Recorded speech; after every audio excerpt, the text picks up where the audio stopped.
Hello, everyone. This is Jim Okrasinski with your week 14 screencast video. So, this week, peer review should be wrapping up on Sunday. It might bleed a little bit into this week.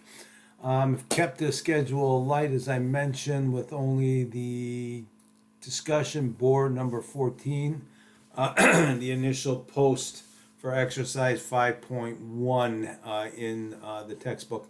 Chapter 5. There will be no lecture video this week, and responses to the discussion board will be due on Sunday. Next week is the last full week of the semester when the final draft of the research essay is due. After that, it's just a cleanup discussion board post, and the course will end. The course will end. So, if you have any questions or issues, you can find me in email land over the course of the holiday week.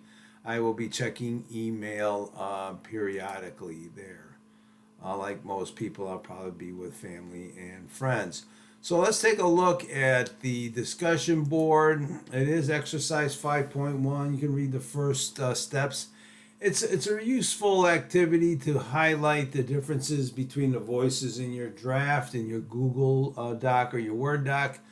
Get a color pattern going between the quoted and paraphrased material that you have and then where your voice is, to see how balanced your first draft is. Usually can start somewhere in the middle of the essay first draft, work through 2 or 3 pages.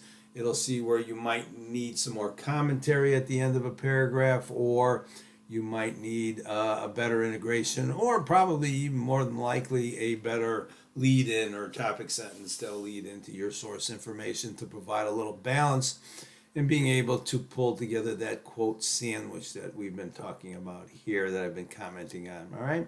So this is the last exercise in the textbook.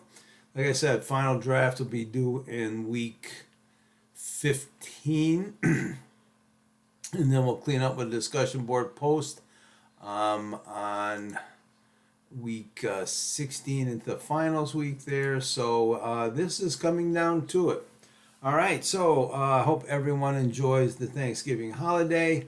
Like I said, if you have any questions or issues, please send me an email.